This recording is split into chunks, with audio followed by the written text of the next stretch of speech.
Hello my dear students, welcome to lecture number 3 of electrostatics. बच्चे, आज के इस लेक्चर में हम प्रॉब्लम्स डिस्कस करने वाले हैं। Problems related to Coulomb's law, problems related to charging process. ठीक है, ये लेक्चर बहुत ज़्यादा इंपॉर्टेंट है और इसमें आप हर तरह के concepts related to Coulomb's law सीखेंगे।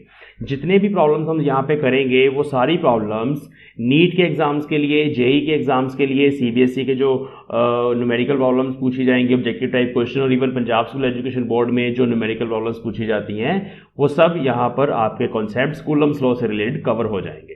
और ये एक फंडामेंटल लेक्चर है। इसकी प्रॉब्लम्स स्टार्टिंग से लेके बेसिक लेवल से लेके हम हाई लेवल तक इसमें जाएंगे। ठीक है, तो चलिए स्टार्ट करते हैं हमारा आज का लेक्चर। सबसे पहली प्रॉब्लम आपको स्क्रीन पे जो नजर आ रही है वो है अबाउट चार्जिंग। ठीक है, देखिए, 3 identical conducting spheres A, B and C have charges 3 coulomb, 2 coulomb and -6 coulomb respectively. So we have 3 spheres like this, A, B and C. It has charge 3 coulomb, 2 coulomb and -6 coulomb. Sphere A is put in contact with B and then disconnected after some time. Sphere C is then connected with A and then disconnected. We have to calculate the total number of electrons present on sphere A. ठीक है, तो पहले charge निकलेगा, फिर वहां से electrons निकलेंगे। तो चलिए करते हैं। यहाँ पे कंडक्शन प्रोसेस है। तो सबसे पहले हमने स्फीयर A को B के साथ कांटेक्ट में किया, तो ये मैंने इनको आपस में ज्वाइन कर दिया। अब दोनों आइडेंटिकल स्फीयर्स हैं, तो चार्ज के डिफरेंस की वजह से यहाँ पे चार्जेस फ्लो करेंगे। चार्जेस फ्लो करने के कारण जो फाइनल चार्जेस आते हैं वो इस फॉर्मूले से आते हैं। दोनों पे जो फाइनल चार्ज होगा ए पे और बी पे बराबर होगा, और वो होगा टोटल चार्ज ऑफ सिस्टम। दोनों चार्जेस को ऐड कर देंगे, 3 coulomb plus 2 coulomb divide by number of bodies connected 2। तो आंसर विल बी 5/2 कूलम। मतलब अब ए पे चार्ज 5/2 कूलम है, बी पे भी चार्ज 5/2 कूलम है। ठीक है, अब हम बच्चे यहाँ पे क्या करेंगे, नेक्स्ट पार्ट जो है हमारा स्टेप वो है कि उसके बाद ना इसको डिस्कनेक्ट भी कर दिया, तो हमने डिस्कनेक्ट कर दिया। अब चार्जेस यहाँ पे चेंज हो जाएंगे। जो हमारा नया डायग्राम बनेगा वो कुछ इस तरह का होगा। सेकेंड स्टेज ये बनेगी, ए पे चार्ज है 5/2 कूलम, बी पे भी चार्ज है 5/2 कूलम, और सी पे तो अभी उतना ही है जितना पहले था, -6 कूलम। ठीक है, ये सी पे चार्ज है, बॉडी सी पे -6 coulomb. Okay, now according to question we have to connect the sphere A and C. तो ए और सी को आपस में कनेक्ट कर देते हैं। ठीक है, अब इन दोनों का चार्ज आपस में ऐड होगा, तो final charge on A is equal to final charge on C, and this will be equal to total charge of system 5/2 -6 coulomb divide by number of bodies connected. तो 2 बॉडीज कनेक्ट करिए हमने अभी फिर से, ये हमारा आंसर होगा। इसको सॉल्व करेंगे, एलसीएम -12 यहाँ आएगा, -12 5 डिवाइड बाय 4 कूलम। ये 2 का फैक्टर नीचे चला जाएगा, इसको सॉल्व करेंगे तो ये आ गया -7/4 कूलम। तो final charge on A and final charge on C is now -7/4 coulomb. ठीक है, अब आपको चार्ज पता लग गया ए पे कितना है, हमें नंबर ऑफ इलेक्ट्रॉन्स को फाइंड करना है। तो नंबर ऑफ इलेक्ट्रॉन्स फाइंड करने के लिए Q is equal to NE लगेगा, Q -7/4 कूलम, N आपको फाइंड करना है, and charge on each electron यहाँ पे स्मॉल ई पुट करेंगे, -1.6 10 टू द पावर -19 कूलम। बस हो गया, इसको आप सॉल्व कर लें, माइनस से माइनस कटेगा, ये वाला फैक्टर नीचे चला जाएगा, सॉल्व कर लेंगे, यहाँ से हमारे पास नंबर ऑफ इलेक्ट्रॉन्स आ जाएंगे। That will be the answer. तो इसका आंसर आपको कमेंट सेक्शन में कैलकुलेशंस करके पोस्ट करना है। ठीक है, चलिए, तो यहाँ पे हम इसको प्रॉब्लम नंबर 1 दे देते हैं। अगर आप आंसर करेंगे तो प्रॉब्लम 1 का ये आंसर है जो यहाँ से n की वैल्यू आएगी। नेक्स्ट क्वेश्चन पे चलते हैं। नेक्स्ट क्वेश्चन है हमारा, हाँ, ये कॉन्सेप्चुअल क्वेश्चन है, जस्ट आपकी नॉलेज को चेक करने के लिए। क्वेश्चन है कि जो रबड़ यूज होता है एयरक्राफ्ट्स के टायर बनाने में, वो कंडक्टिंग क्यों होता है, स्लाइटली कंडक्टिंग क्यों होना चाहिए। अब अपने कॉन्सेप्ट्स को रिकॉल करिए। हमने पढ़ा था कि जब 2 चीज़ें आपस में इस तरह से रब करी जाती हैं तो वो चार्ज हो जाती हैं। जैसे एक बैलून को आप फर के साथ या अपनी स्वेटर के साथ रब करेंगे तो दोनों चीज़ें चार्ज हो जाएंगी।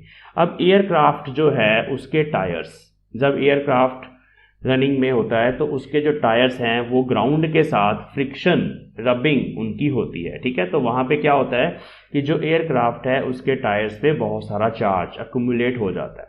अब वो सारा चार्ज टायर से होता हुआ एयरक्राफ्ट की बॉडी पे जा सकता है, अगर उसको कोई टच करेगा उसको शॉक लगेगा, ठीक है, क्योंकि वो जो पूरा का पूरा एयरक्राफ्ट है वो चार्ज हो जाएगा।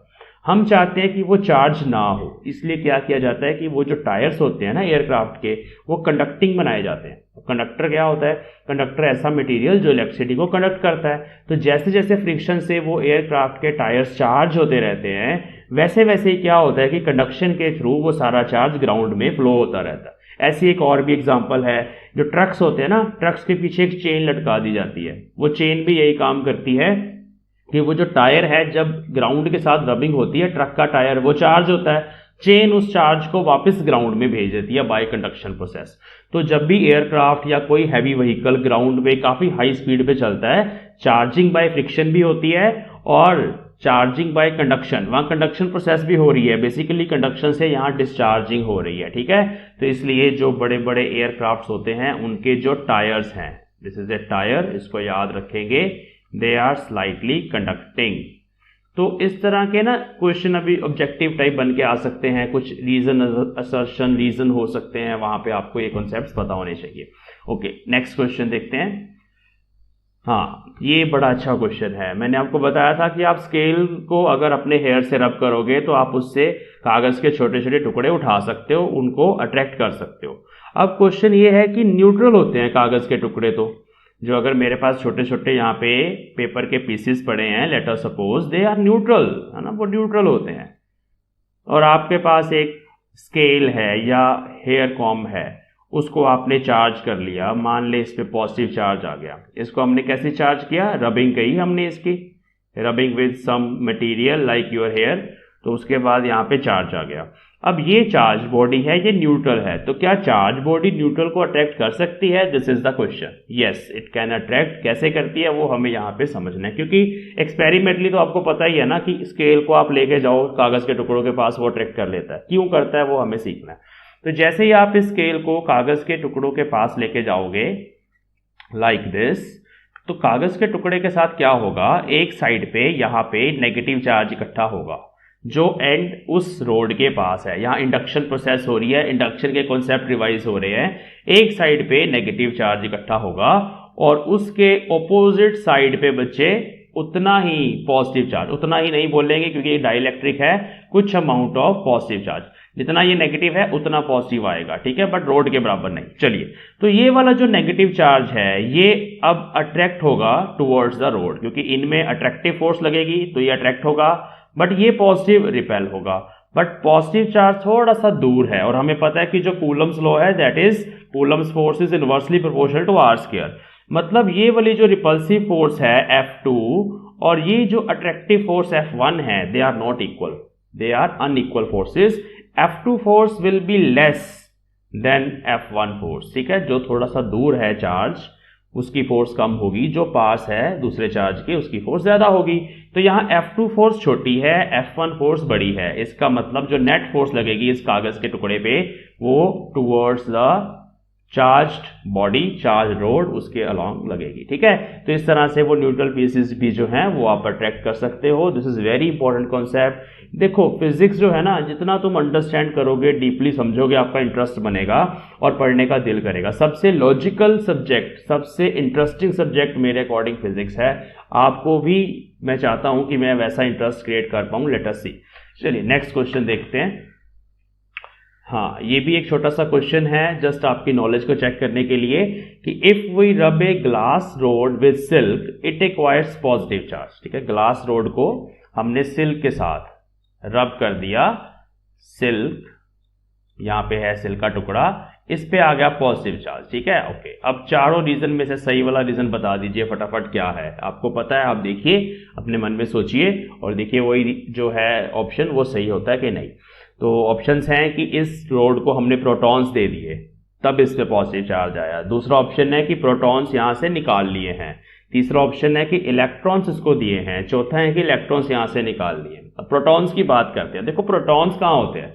वो तो न्यूक्लियस के अंदर होते हैं और न्यूक्लियस जो है बहुत छोटा सा होता है, एटम बड़ा होता है। न्यूक्लियस का साइज होता है, साइज ऑफ न्यूक्लियस 10⁻⁻15 मीटर, और एटम का साइज मतलब जो ऑर्बिट है उसमें इलेक्ट्रॉन घूम रहा है, ये पूरा एटम बन गया, इसका साइज होता है 10⁻⁻10 मीटर, तो 1 लाख टाइम्स का डिफरेंस है। और न्यूक्लियस के अंदर तो प्रोटॉन्स बहुत ज्यादा टाइटली बाउंड होते हैं, तो रबिंग कर लो, चाहे तुम इंडक्शन कर लो, चाहे कंडक्शन कर लो, प्रोटॉन्स को ना तो निकाल सकते हो ना प्रोटॉन्स दे सकते हो। प्रोटॉन्स पे पॉजिटिव चार्ज होता है, बट हम प्रोटॉन्स को यहाँ पे ना तो दे सकते हैं और ना किसी बॉडी में से निकाल सकते हैं, तो पहले दोनों ऑप्शन गलत हैं।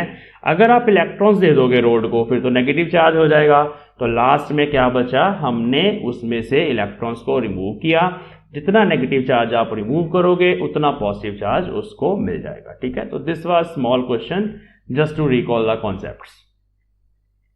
Okay, this is another question. कह रहे हैं एक बॉडी है, उसमें N1 इलेक्ट्रॉन्स हैं और N2 प्रोटॉन्स हैं, what will be the total amount of charge. ठीक है, अब इसके 4 ऑप्शन बने आ सकते हैं सीबीएसई 1 मार्क क्वेश्चन में। अभी ऑब्जेक्टिव टाइप क्वेश्चन आने वाले हैं तुम लोगों को, और पीएसईबी के भी ऑब्जेक्टिव टाइप क्वेश्चन स्टार्ट हो चुके हैं। तो ये इस तरह के छोटे छोटे क्वेश्चंस जो आपके कॉन्सेप्ट्स के ऊपर बेस्ड होते हैं वो आएंगे। देखिए, आप हजारों क्वेश्चन कर लो, आपका कॉन्सेप्ट अच्छा होना चाहिए। हजारों क्वेश्चन करने के बाद भी प्रोबेबिलिटी है कि जो एक नेक्स्ट लेवल का क्वेश्चन है वो आपको आ जाएगा। अगर आपका कॉन्सेप्ट सही है तो आप हर तरह के क्वेश्चन सॉल्व कर सकते हो। तो बहुत आसान है। N1 इलेक्ट्रॉन्स हैं, तो इलेक्ट्रॉन्स के कारण जो चार्ज है वो होगा -N1 टाइम्स E, और N2 प्रोटॉन्स हैं, प्रोटॉन्स पे पॉजिटिव चार्ज होता है, वो हो जाएगा +N2 टाइम्स E। सीधी सीधी बात है। टोटल चार्ज हम ऐड कर सकते हैं किसी भी बॉडी का, ये हमने प्रॉपर्टीज में पढ़ा था, Q1 + Q2, तो आंसर आ जाएगा N2 - N1 × E। तो this will be the total charge on the body. अब यहाँ पे नंबर गिवन भी हो सकता है, जैसे मान लो बोला जाए कि 10⁵ इलेक्ट्रॉन्स हैं, 10⁶ प्रोटॉन्स हैं, तो यहाँ पे सब्स्टिट्यूट कर दो, E से मल्टीप्लाई कर दो, you will get answer. Next question देखते हैं। हाँ, कह रहा है Q1 + Q2 0 है, इसका क्या मतलब है। इसका सिंपल मतलब है जी, Q1 + Q2 0 है, तो मतलब Q1 पॉजिटिव होगा अगर, तो फिर Q2 नेगेटिव होगा और बॉडी पे टोटल चार्ज 0 होगा। इस तरह के छोटे छोटे क्वेश्चन, ठीक है, टोटल चार्ज 0 होगा। Find the dimension formula of epsilon not.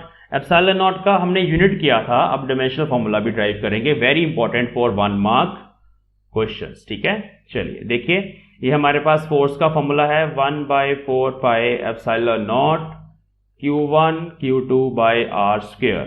तो यहां से एप्सिलॉन नॉट के डायमेंशंस निकालने हैं, ये उधर चला जाएगा Q1 Q2/f r²। ठीक है, तो ऊपर हमारे पास चार्ज है। देखिए, charge is not fundamental, current is fundamental quantity. तो चार्ज को हम A current into time, A × T लिखते हैं। ठीक है, तो A × T × A × T multiply हो गए 2 बार, तो स्क्वायर आ गया। डिनोमिनेटर में फोर्स है, फोर्स का डायमेंशनल फॉर्मूला होता है force is mass times acceleration, तो mass is m, acceleration is distance divide by time square.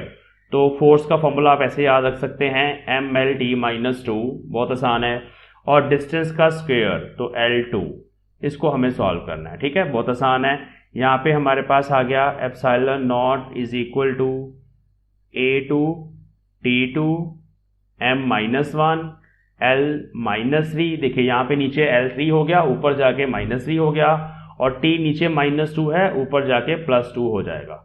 अब इसको हमें सिंप्लीफाई करना है, तो ये बन जाएगा m-1 L-3 T4 और A2। ठीक है, ये डायमेंशनल फॉर्मूला आएगा। m is -1, L is -3, T⁴ and A⁴ 2। यहाँ पे जो पावर्स होती हैं they are called dimensions of the given quantity. ठीक है, डायमेंशंस ऑफ फंडामेंटल क्वांटिटीज। ठीक है, जैसे मास का डायमेंशन एप्सिलॉन नॉट के लिए -1 है, लेंथ के डायमेंशंस -3 हैं, टाइम के डायमेंशंस 4 हैं, और करंट के 2 हैं। ठीक है, तो चलिए, तो this is last question of quantization of charge and charging process.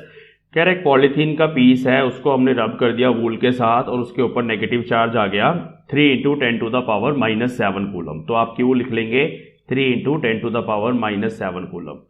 हमें यहाँ पे नंबर ऑफ इलेक्ट्रॉन्स देखने हैं, कितने ट्रांसफर हुए हैं, फ्रॉम विच टू विच, ये भी बताना है। देखो, पॉलीथीन पे नेगेटिव चार्ज आया है, तो नेगेटिव चार्ज आने का मतलब है इलेक्ट्रॉन्स पॉलीथीन पे ट्रांसफर हुए हैं, मतलब वूल से पॉलीथीन की तरफ इलेक्ट्रॉन्स गए हैं, पहली बात। ठीक है, कितने गए हैं वो भी बताना है। तो ये हमारे इलेक्ट्रॉन्स हैं जो वूल से पॉलीथीन की तरफ गए। अभी हमें बताना है कि कितने इलेक्ट्रॉन्स हैं, तो सीधा वही Q = NE। इसका भी आंसर मुझे चाहिए कमेंट सेक्शन में। n आपको निकालना है Q/E, Q is -3 into 10 to the power -7, E is -1.6 10 to the power -19। इस फैक्टर को आप सॉल्व कर लेंगे और आंसर मुझे बताएंगे।